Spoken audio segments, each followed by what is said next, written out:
back to Good Enough Customs. So, why am I driving my daily at a rapid rate of speed down the interstate? Well, that's a good question. You know, it happened again. Found a truck that I'm just really digging, really keen on. Got a really cool idea for it. And it's one of those that you don't see them hardly at all, or at least this type of setup. I'm not going to ruin the surprise. You hardly ever see this type of setup, and for the money I'm paying, it seems like a good deal. We'll find out when we get there. I got about another hour and a half of driving ahead of me, but yeah, we'll find out if this thing's worth the money I'm paying for it. If it's not, I haven't committed to buy it, so if it's a piece of garbage, I'll turn around and drive away. But I do have a backup plan just in case. Just that it would be 4 hours the opposite direction. So anyways, I guess I'm gonna get back to driving, and we'll check back in with y'all here in just a few once we get up to our destination, and we'll take a peek at this old truck that I'm looking at picking up. So all right, we'll be back. All right, folks, up here in Glasgow, Kentucky. Glasgow, sorry. So I did a thing, and I'm gonna bring home a new project. So quick little walk around here. It's a 69 Chevy C10 shortbed utility truck. Been sitting in the woods from sometime in the 80s. We're not sure exactly when. We can't find a plate on it. But she's a little rough, but that's how I like them.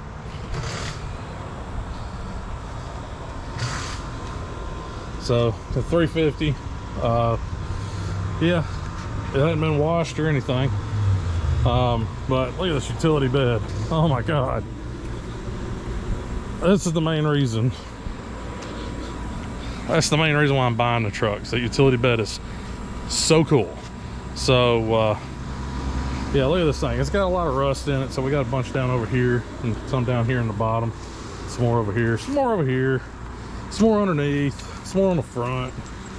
But yeah, she's cool.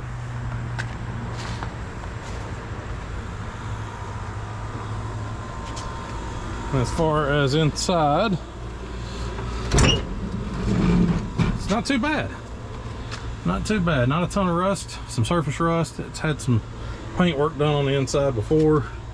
We're showing 58,000. I'm gonna go ahead and guess that's 158,000. But you know, just a little bit of rust here and there. The other rocker looks pretty much the same. Floors are actually in decent enough shape to where I could probably just patch them. Bottom of the doors, yeah, they're both doors are pretty rotted, but that's okay. I got those coming with it. So some of these doors on the utility box don't open. This one does. I don't know, a little mouse house back there. They'll get evicted here shortly. But yeah, very cool. Very cool. Got some plans with this, but it's gonna be a while before I do really anything with it. So I think once we get to the house, whoops, there, get in there, close, lock, there we go. So once I get it to the house, we'll go over the motor, see what the motor's looking like, if it turns, if it's stuck, what's going on with it. It ain't got a carb on it, it's missing all the front accessories, no radiator. He said he pulled the plugs and put some coil down in the cylinders a few weeks ago, so maybe it'll turn, maybe not. But yeah, we'll see what we can't do with it. And I'm gonna have to get some tires on it, because these tires are all just gone. So yay, another project. So all right, well, we're gonna get this thing loaded up, and I guess we'll catch back up with you when we get we'll probably stop at a car wash somewhere and hose this thing down and try to knock some of the wasp nest and mice nest out of it. So I don't want to bring any extra mice to the house. So anyways, we'll catch up here in just a little while. All right, folks, made it home. Got the new project here, you know. Yeah. Funny part was I stopped stopped to get some something to drink, and when I turned around and looked, man, there was wasps everywhere. But I haven't had any fly out since, so I'm guessing the 2.5 hours of driving blew all the wasp out. But yeah, now the fun part is, one, where am I going to store this thing? Because parking lot day mat is getting very full, so gonna have to get creative on that. So got a couple ideas, a few things I got to move around, but biggest challenge is these are 6 lug wheels, and I'm sneaky suspicion that tire ain't gonna hold air. Passenger tires same way on the front, passenger rear's basically the same, just on the inside of the tire. And I put a little air in the driver's rear, and it took it kinda a little nerve-wracking because it's very weather checked. So I guess I can tell you a little bit more about the truck that I got while I was talking with the guy working the deal and doing everything. It's a 69 C10, and apparently it's only been owned by one person. The guy that owned it, I can't remember the name of the company that he had, but it was an electric company local to Glasgow, and this thing was one of their service trucks, and apparently they had a whole fleet of trucks. He said he had another one very similar but in much better shape that he sold last week, I think. But he had the tag that came off the truck. I forgot to ask him for it, but I'm sure he wants to keep that one because it's a really cool looking old tag. And it couldn't really discern what date was on it, but he said he remembered looking in different angles of light and all this other stuff, and he was able to see like 88 or 87. I don't remember exactly which one he said. So this thing's been parked up, you know, since, we'll just call it mid late 80s. It's been parked in a field or in the woods out behind this guy's, you know, shop, out on his property, whatever. He said basically once they went out of service, he just parked them out back. So he said he had like 30 different trucks back there. I was like, I got any better shape than this one? He's like, yeah, no, this is like one of the cream of the crop, man. I was like, wow, okay. So you know, just looking it over a little bit more, I did find on the, I do have keys, but on the key ring was the key for the locks for the toolboxes. One of them started to turn, but then it kind of stopped. So I was like, yeah, let me get a little penetrant in that and see if we can't get that broke loose, you know, with a little penetrant in it so we don't break a key off. The other one, it didn't even think about wanting to turn. So we'll figure those other 2 doors out. That's this one we know opens up. This side opens. This side is missing the bottom side of the hinge. So if you were to open this whole piece falls off. This one is really cool. It's got this glass in it. You know, it's all nice and jagged and broke. A little piece of wood stuck in back here, but this one's the one that kind of wants to turn, and then this one doesn't give me anything. So I'll probably get to going a little crazy with some penetrant on the you know, the hinges, and on the locks and on the mechanisms and all that stuff, and see if we can't get those doors open. Because before I go parking this anywhere around my house, I want to make sure and suck out all the mouse houses and all that stuff, make sure we don't have any little buddies still kind of hanging out, and you know, all of a sudden now I've got an infestation at my house. It's happened before, I'm sure it'll happen again. But but yeah, I'm still a little tickled about it. It's pretty cool.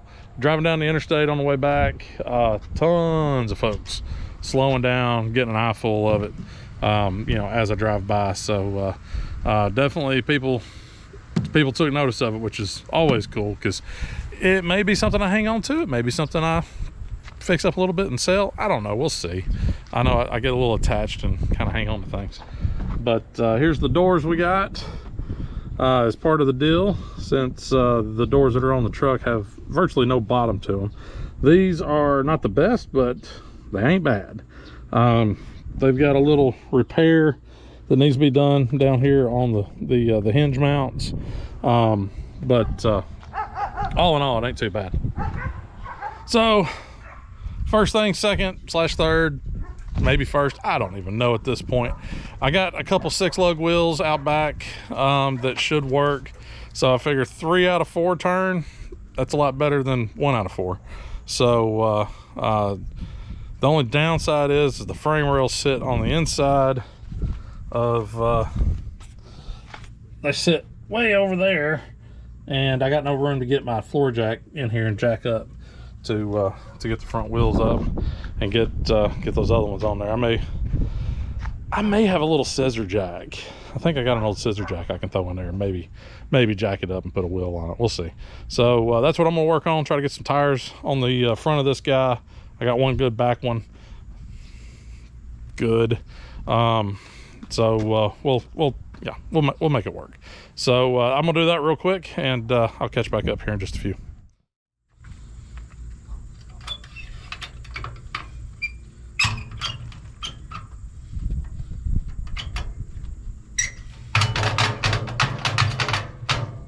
Oh shit. A lizard jump out at me. So went and stole the factory jack off of Steve, and she slides up in there pretty good. That'll work. Ain't ideal, but we're just lifting up enough to get the get this wheel and tire off and put another one on it. So let's see how she do.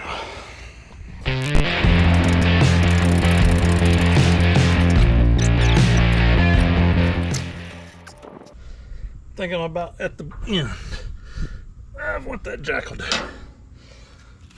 Hopefully that'll be enough.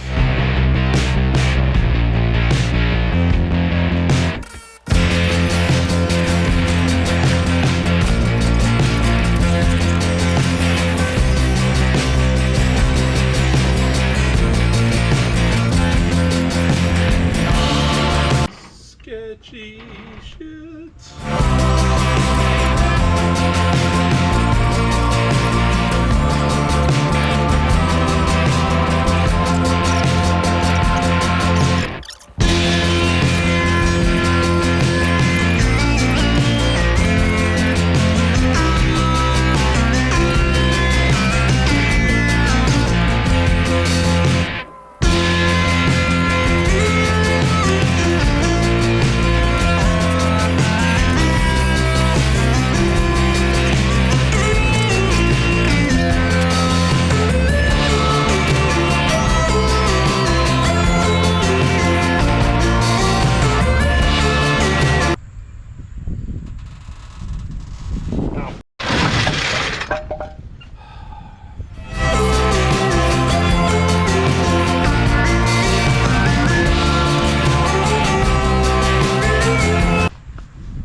Now we really got a mess.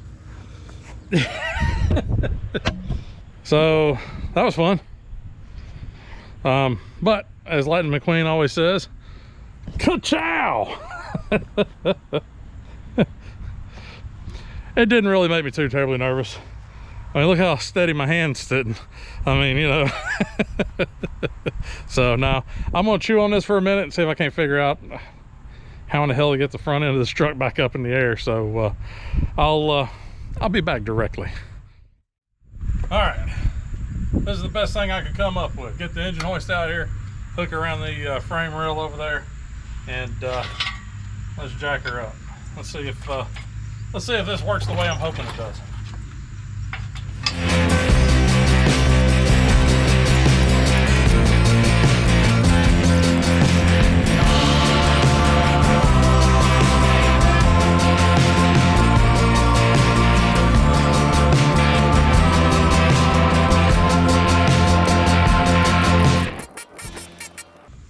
Fantastic.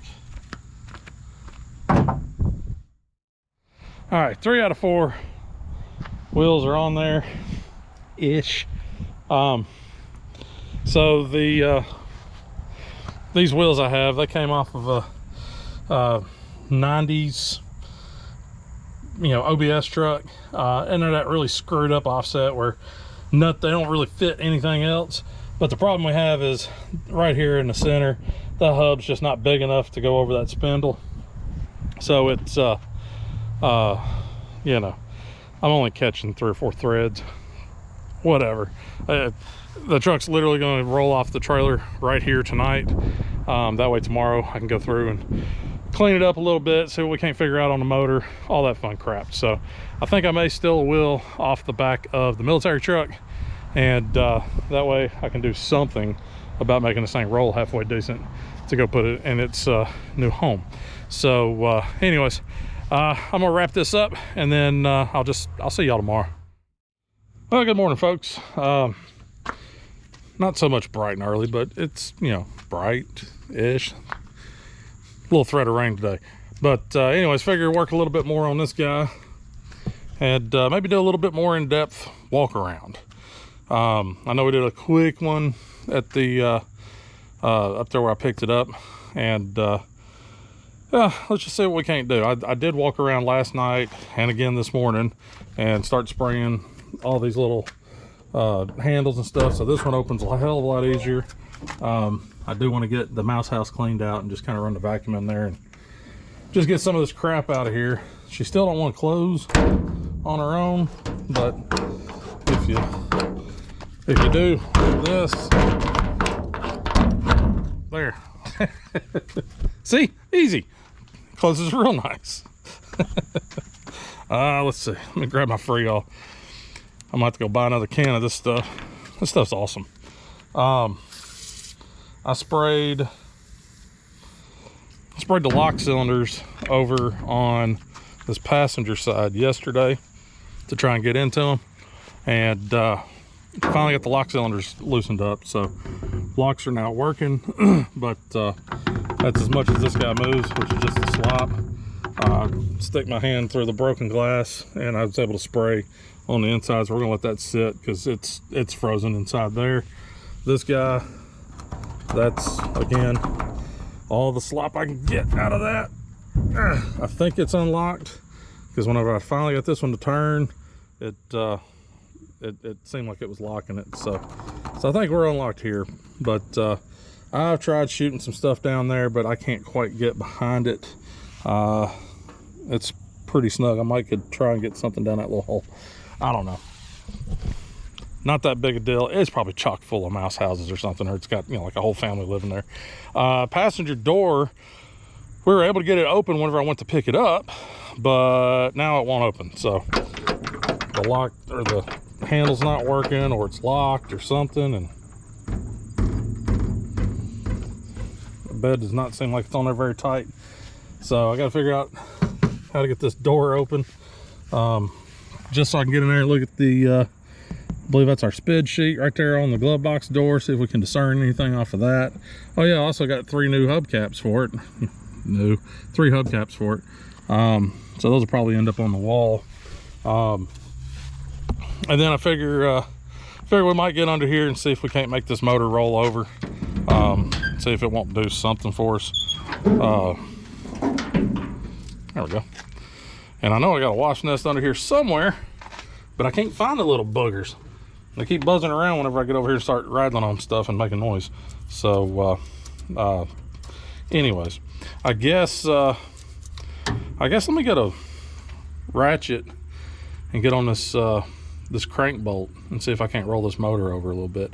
Like I said, the guy that I bought it from, he had taken and put Croil, and he also said transmission fluid down inside the cylinders. Just let it sit and soak. So hopefully it'll at least roll over. So if it rolls over, then I may, got an Edelbrock carb. I don't know if I have a spacer that'll work to get it up off of that. I don't think I've got a ton of plug wires. I guess I could try to make something work with plug wires, but I don't believe I have the proper plug wires for a point style ignition system. So worst case, we may roll, if it rolls over pretty easy, we'll get her up on top dead center. I may just pull that distributor out, and I got an HEI sitting in there on the shelf, so I can throw HEI on it and see if she'll fire off. Maybe we might get that far. I don't plan on keeping this motor in this truck.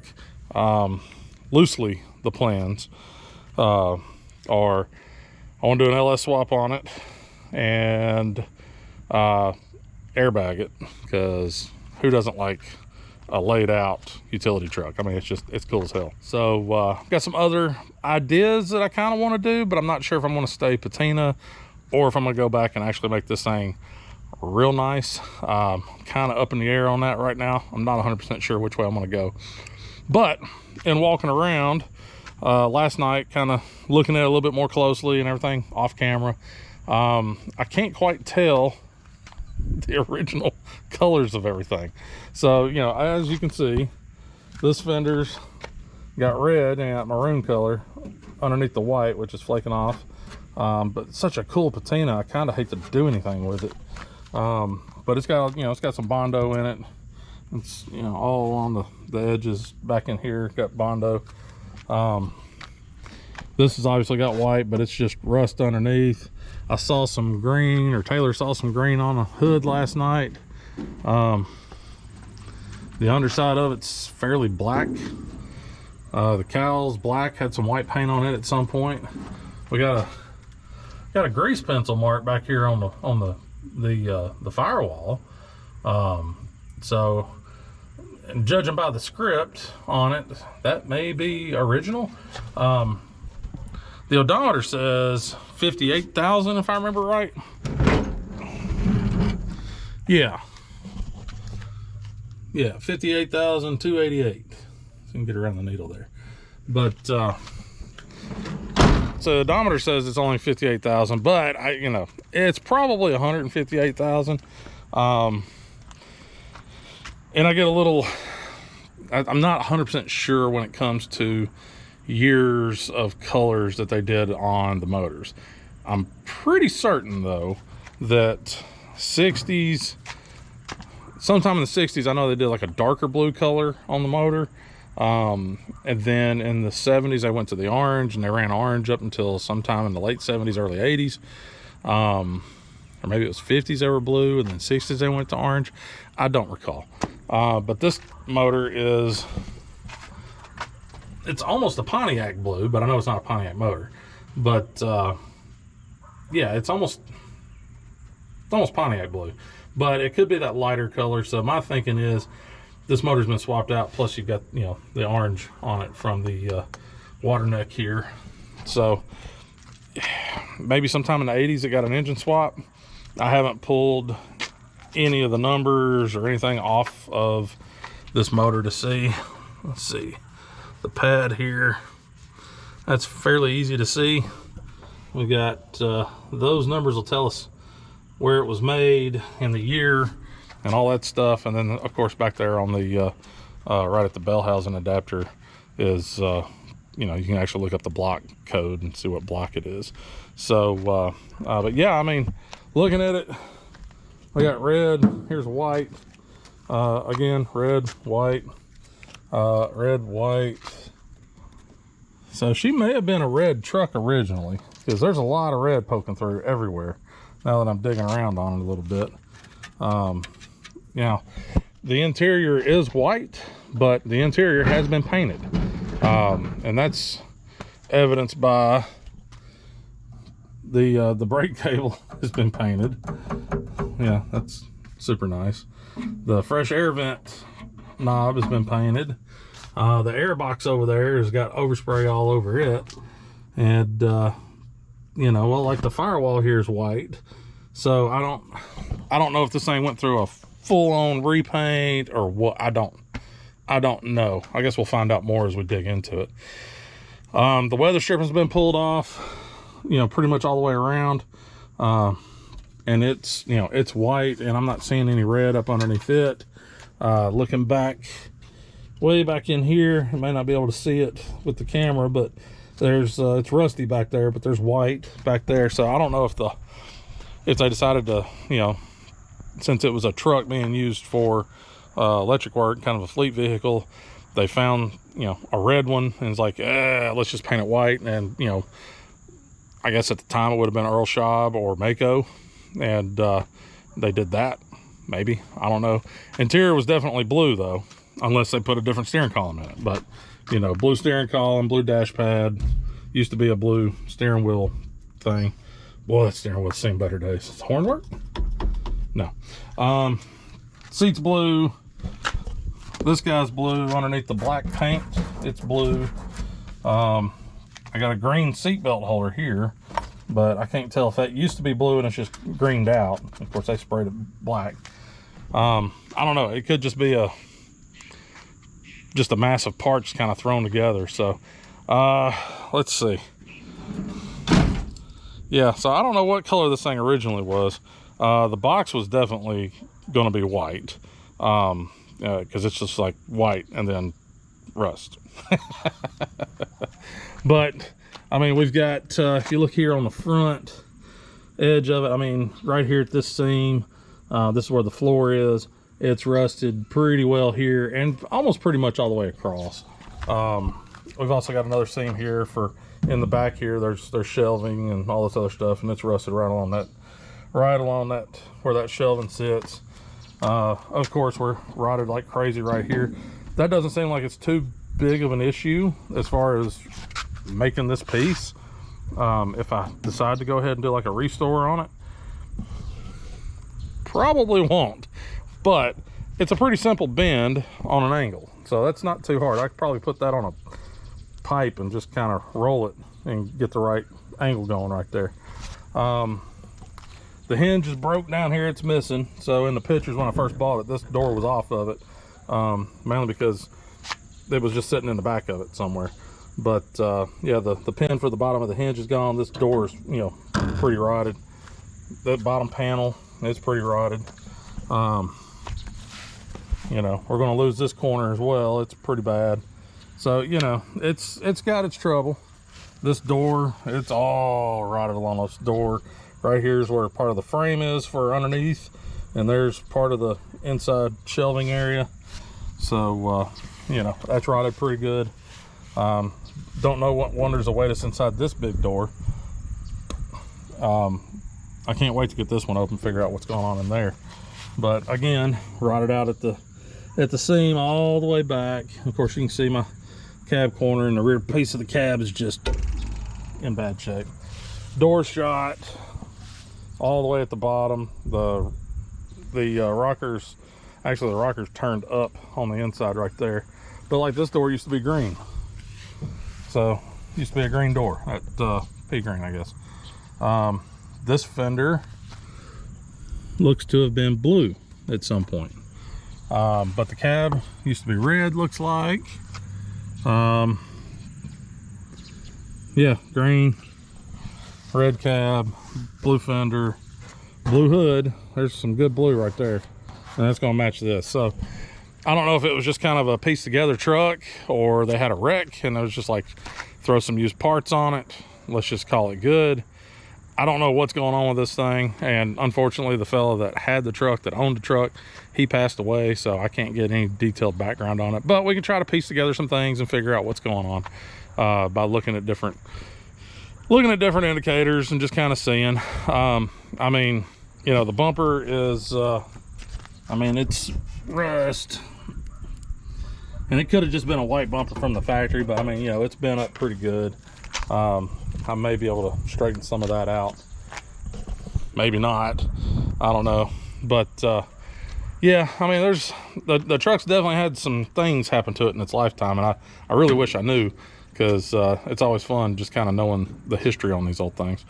But yeah, and you can also see here we got white overspray on the core support, you know, more over here, all over that wheel well. So yeah, I think it probably was just kind of a, let's throw a bunch of pieces on this thing, shoot it all white, and drive it. But it is an original cab with lights. So as you can see, it's got the, you know, built into the cab itself, the roof. So it's set up for lights, so that's cool. The only question I have is, was this originally a 3/4 ton truck with the cab lights? Or the cab was originally a 3/4 ton cab, that something happened to the original one dropped a pole on it, dropped a tree on it, did something, who knows. And they just kind of pieced some parts together and made a truck out of it. So I don't know on that. Well, we'll dive in a little deeper and figure it out. But I guess first off, since I've been rambling on now for about 15 minutes, first off, I need to get that passenger door open so I can get a good picture of what codes that guy has and get some numbers off of it. And that way we can kind of start piecing some of this stuff together. So I guess let's go work on that door, see if we can get her open. All right, first things first. Let's climb in here. Let's go ahead and get these out of here. That one's actually in really good shape. See if I can't reach over here and get this guy. Yeah.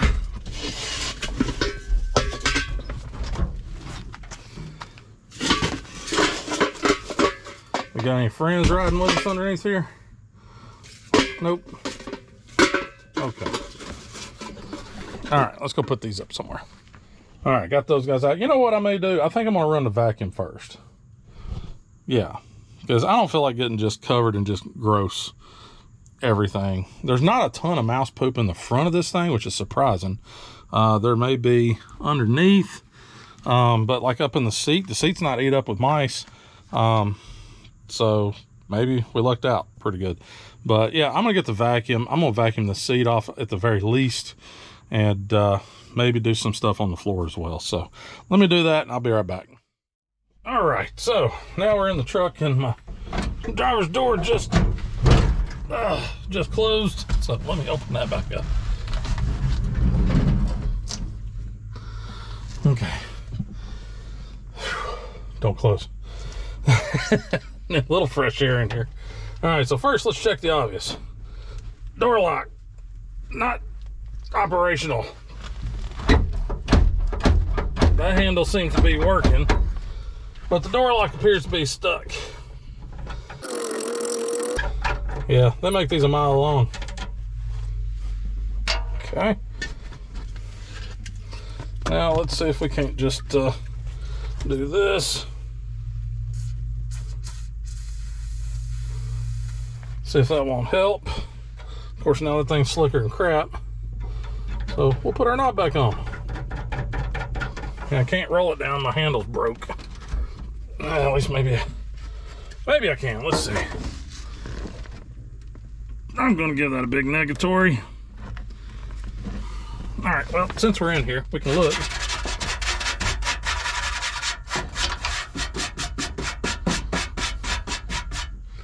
We can at least get a look at the sped sheet. We got a can of Pringles that used to be in here. That can go down there. Glove box used to be. Hey, there's some mustard back there. All right, what do we got? Radio push button, blue vinyl trim, white, 350. Turbo hydromatic trans. Can't quite read the rest of it. There's most of my VIN number.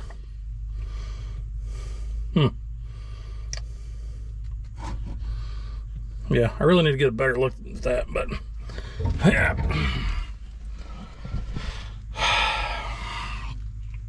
All right, what else? What other goodies we got in here? What about the ashtray?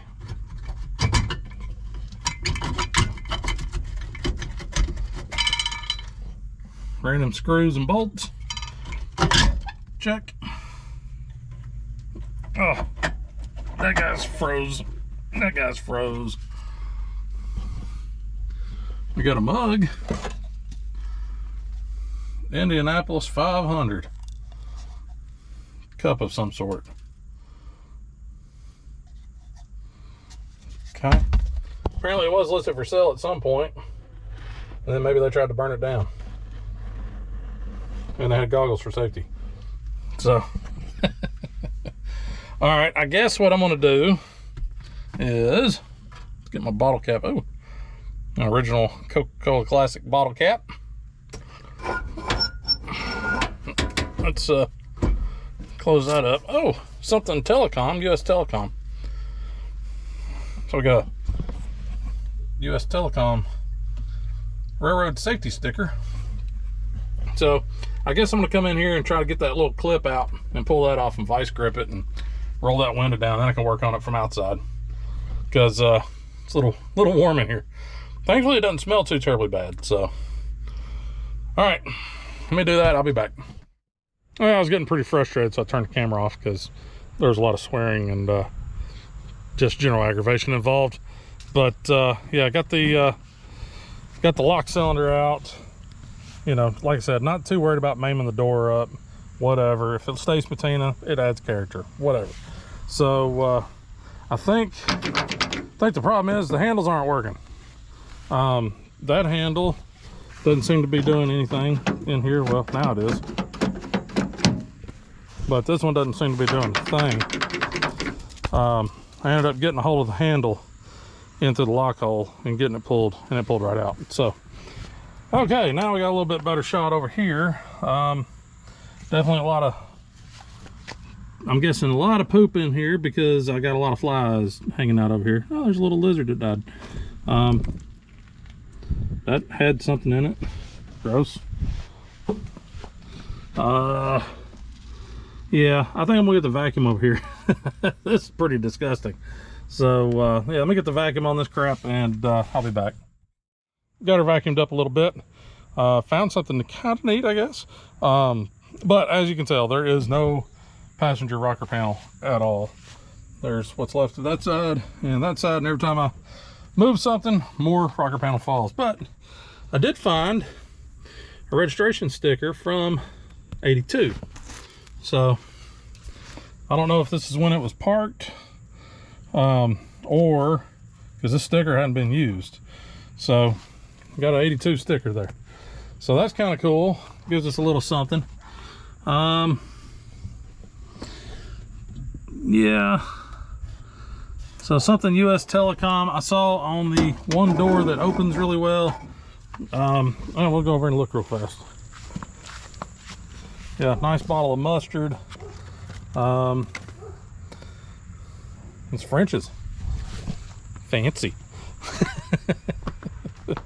So I did notice on this door we have ID net, you know, buried cable, 811 type thing. But that says St. Louis, Missouri. So I don't know if ID net had this for a while or owned part or something, or that was just kind of their one call place. So don't know about that one. Like I said, don't get a whole lot of history. I'm not gonna worry about going through right now. I'm not gonna worry about going through this back end because there's a lot there. And frankly, I'm gonna run out of time just to see if that motor will turn over. But I spent way too much time trying to get this door open. Sensuous thing, since I'm here, see if I can get a little better look at the SPID stuff, which I don't think I'm gonna be able to. It's pretty chewed up.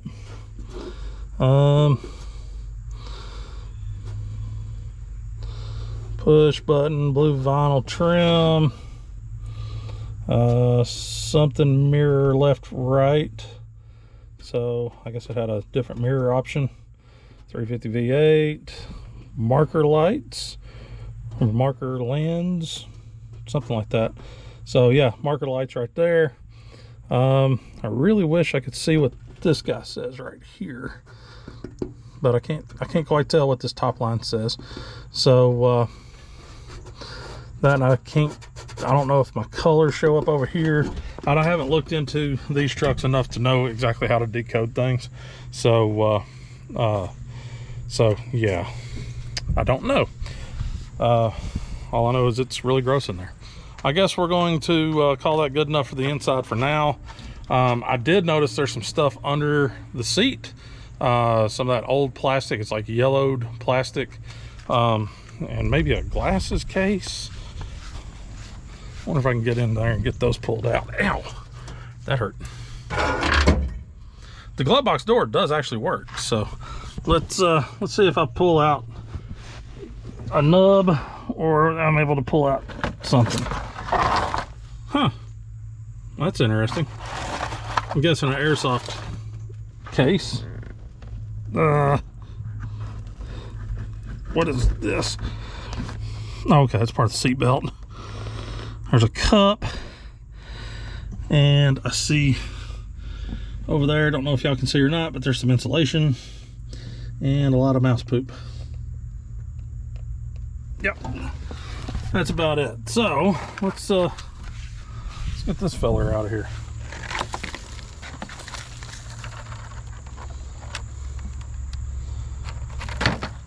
This was bought at Hex for $18.77. So that's pretty cool. Yeah, that looks like an old airsoft or a BB gun. If I had to guess from down here, it may be a CO2 charged one, but that's what that looks like. So cool. That's kind of neat. So we know it was at least tagged in 82, but since I have the sticker for that tag, don't know if it was ever driven in 82. So and all we know for sure is that it was parked in the 80s. I'll put that in the ashtray for safekeeping. So I hate to say let's just go with 82, but for right now I think we're just gonna go with 82. I mean, that puts this thing on the road for what's the math on that? Let's see, 23 years. If it was on the road for 23 years, and this guy was a local electrician, so if it was on the road for 23 years just doing local jobs, I found the wasp nest finally. He's hiding right in here. No wonder I couldn't see him. I'll get a little brake clean on that and get him taken care of. So but yeah, it bears to think that maybe 23 years on the road, it might have only covered 58,000. It's probably 158. I'm not going to be any delusional idiot here saying, oh, it's only a 58,000 mile truck. Guarantee you it's more than that. So we'll call it 158. You know, that's fine. I think Steve's 140 something, and Big John's 100 and I think Big John's 170 now, but of course new motors in both of them, so you know, that's no longer an issue there. But all right, let's call that good enough for the inside. I'm not gonna worry about doing any more of that right now. Let's look at the dipstick, see if we got any oil in there.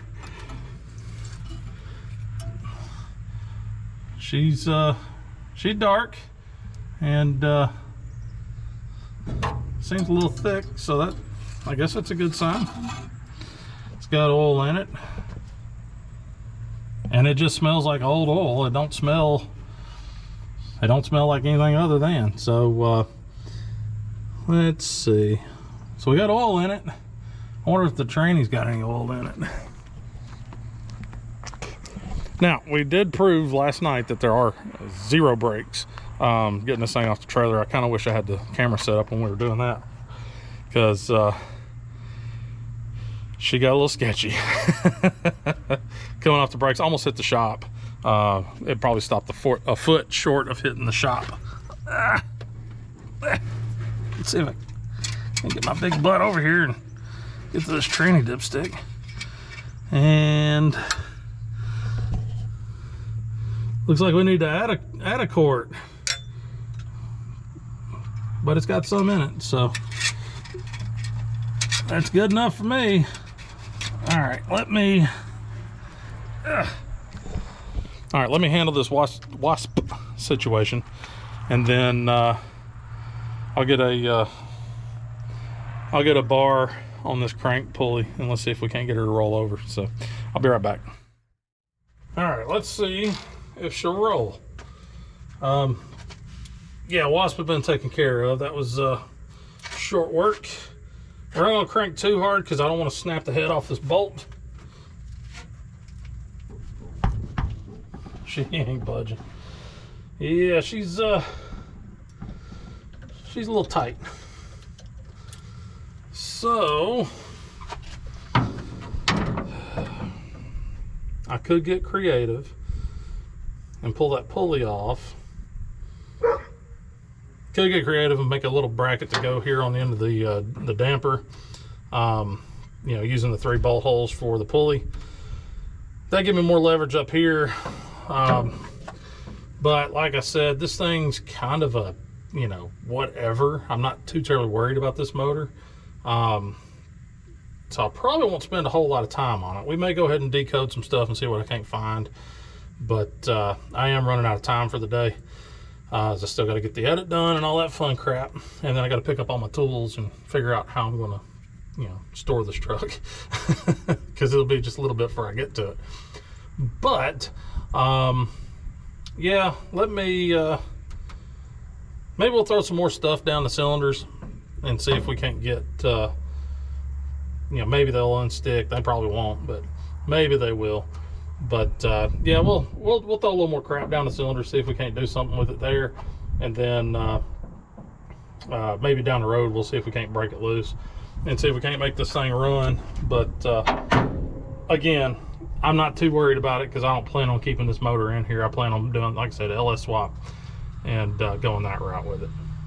Yeah, I guess with that, I guess what we're going to do is I think I'm going to try and climb in here and see if I can get the numbers off the back of the motor and the numbers here off this pad, and just kind of see, you know, what this motor actually is. Is it worth doing anything with? I'm doubting that it is, but you never know. So I'll also look and see what type of heads we got. I know there's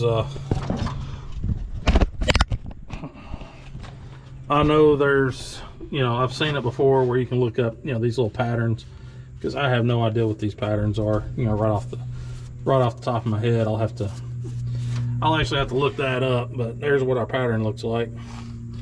So my guess is it's an 80s model motor, and it's got some god-awful smog stuff on it. It probably had 10 blue million vacuum lines attached to it at one point and all that stuff. So you know, I'll look and see what kind of head that is, and we'll look and see what the block decodes on the back.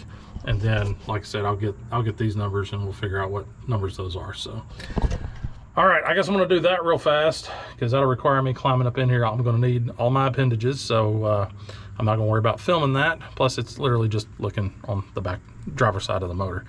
So we'll get those numbers, get these numbers. I'll just take a picture of all that, and then I'll head inside and look them up, and then we'll be back. All right, here's what we got. I didn't end up going inside. I just stayed out here and looked it up on my phone. NastyZ28.com.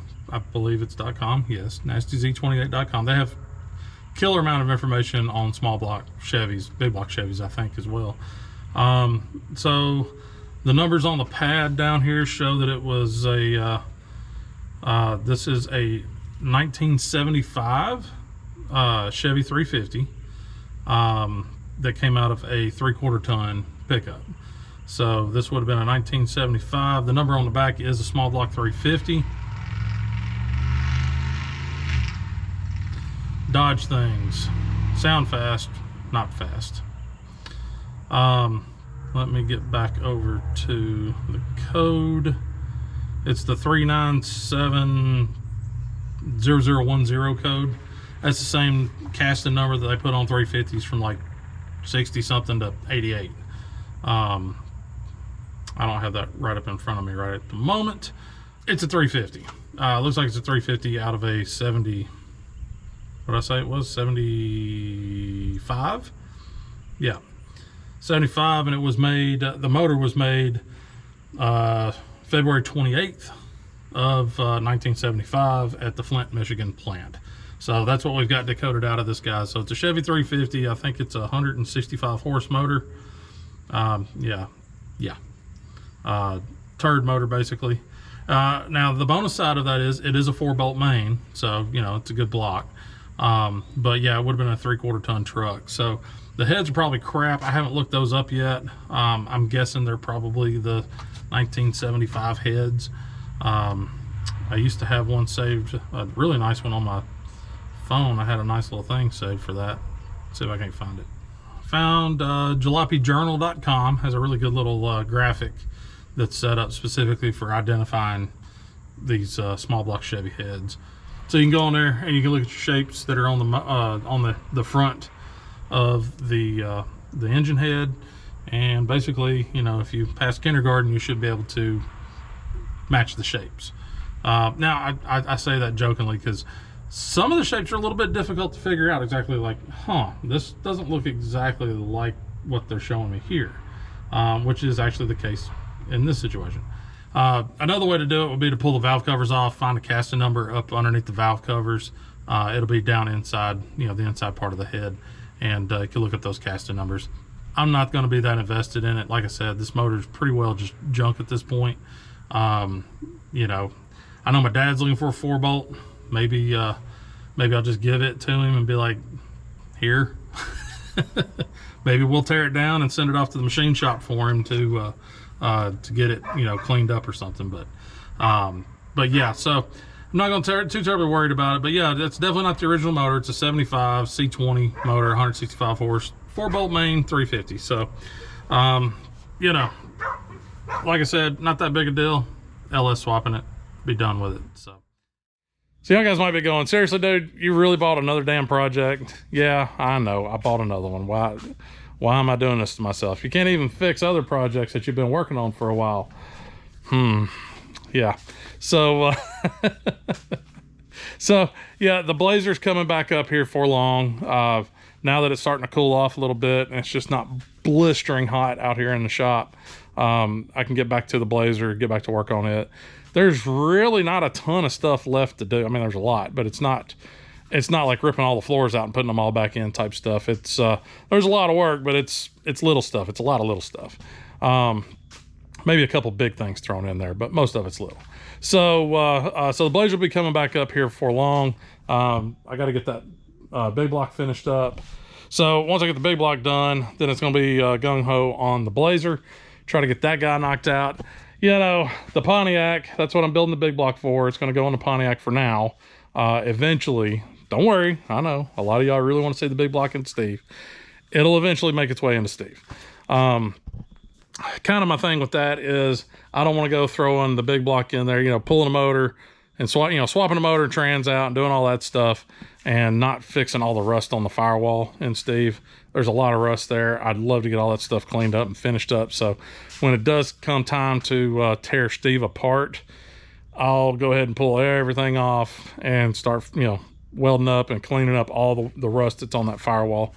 And doing a few other things while I'm in there, you know, also fixing the floors, fixing the rocker. Yeah, kind of getting all the rust taken care of on Steve. So I kind of want to do all that in one big shot. So I figure, hey, instead of just leaving that thing just sitting around, throw it in Pontiac for now and get that guy on the road. And I've got a whole bunch of parts, tons of parts for the Pontiac. So that'll be coming up this winter, definitely. Once I get the Blazer kind of out of here, or in and out of here. But at least get the Blazer moving under its own power where we can actually sit in it and park it outside and not have to worry about things rotting out on it again. But yeah, so the Pontiac will be coming up. Definitely this winter time will be the Pontiac happening, maybe even late fall, depending on how quickly I can get the Blazer done. So ton of parts ready to go for the Pontiac. I've got the military truck, or as one of the viewers actually said, I apologize, I don't remember your name. I remember seeing the comment and it stuck. Bravo, good job. He called it the Good Enough government truck. I really like that. So I ended up basically just kind of changing it and saying it's the Good Enough government truck. So Good Enough GUBMINT truck, government truck. So so it'll be the Good Enough government truck. That frame that I've got sitting out there, I'm sure y'all guys will kind of see poking in the background. That is actually for that truck. Technically it's not for that truck. It's a 99 Dodge 3/4 ton 4-wheel drive frame. So I went that route because freaking 3/4 ton and 1 ton axles are expensive. Holy cow. I've been hunting for axles for that truck for a while now, and everybody's proud of them. Even if they're, you know, in really bad shape and need like everything, they're still wanting $1,500 for them, $1,300 for them. You can find like 14-bolt rears on occasion for a few $100. And sometimes you can find a front axle, but they'll want $700-800 for a front 3/4 ton or 1 ton axle for a square body. And then I also saw that you can do like Ford F350, F250s. You can do that 10.5 Sterling, I think it is, rear end. And then you can do the Danny 60 from them, and just, you know, of course there's some work to be done there, but you can mount those up in there. But I started hunting around. I'm like, oh my God, everything's so expensive. You know, I'm not wanting to get into $2,000 for axles. I'm all about building on a budget. So So I came up with the next best thing. Let's buy a Dodge frame with some Dana 60s with, I think it's 411 gears in it. And the rear end's got a locker or Positrack. It's got, limited slip, whatever, that stuff where both wheels turn. So the rear's already set up that way. They're in good shape. And I got the frame. Now, granted, the transfer or the axle, the front axle's on the wrong side, the pumpkin's on the wrong side, but that's okay. Because I'd planned on 12 valve swapping that guy anyway. So, I mean, I could technically find a full Dodge drivetrain and drop it in there. I know it's no longer a Chevy at that point. It's a Chevy, taking over, sitting on a Dodge or whatever. There may be some mixing and matching. I could always drop an Allison with, from a 3/4 ton or a 1 ton Chevy truck, Allison transmission with 4-wheel drive transfer case on it, and it drops on the driver's side as well. So, but whatever. That's future trouble to worry about. But the big thing is I paid $500 and I got the frame with the axles ready to go. $500, and that frame measures out to be damn near perfect for the square body. Plus, it gives me a 4-link up front, so 4-link coil spring suspension up front. It's going to ride a little bit better. I know, whatever. All worried about the ride over here. I'm getting old. So, but I do know the Dodges have a weakness in the steering, so we can address that. But I already have a 4-linked, front suspension going on. Good Dana 60s front and rear. It'll be nice. It'll be nice. Plus, that frame's designed to hold, the torque and the weight of a big, heavy Cummins diesel engine. So, and like I said, I kind of want to do a 12 valve, or I really want to do a 12 valve, but 12 valves are expensive. I may end up doing a 24 and going that route. But future stuff. We're just in the buying parts process right now. So, that one's just going to kind of continue to sit. I'm hoping to get started on that sometime next year. And then maybe, though, that one might get pushed off to the back burner, and then I'll work on the 69 short bed before I work on the Good Enough government truck, just because I got a couple other things in the works that I'm working on for that truck, and that kind of determines on what path I take on that truck. So there's some things I'm still working on for that truck that I don't know how it's going to pan out. And that's going to kind of dictate how I do different things. So, anyways, Good Enough government truck will come around eventually. So, right now it'll be Pontiac this winter, and probably, maybe after I do the Pontiac, I'll get out here and monkey with this little 69 short bed. Those trucks are pretty easy to work on. There's not a ton of stuff to them, and they're cheap enough to work on. I mean, really, they're the square bodies. I'm really familiar with the square bodies. The 67 to 72s, not very familiar with those, but we're gonna learn. But the big kicker is, it's rough as hell. It's rusty. It's got a lot of work ahead of it, but it looks cool as all get out. Especially if I get to doing what I want to do, which is bag it and, like I said, LS swap it, and just make it a cool little cruiser. And now the big question, though, is, do I leave it Patina / Ratrod, or do I leave it kind of Patina Ratrod? And obviously I'm going to have to fix the floor. It really does need rockers. I could do some faux Tina on the rockers to try to make it match, I guess. Try to make the interior nice, and just leave it rotten and rough looking, as it is right now, and just tool it around like that. Or do I just go full bore and try to make it a nice truck? That would take a lot of work, and I don't know if I'm cut out for that kind of work, but hell, I'm willing to give it a shot. So, so we'll see what road we go down there. Y'all guys throw your opinions down there in the comments. I'm up for ideas on it.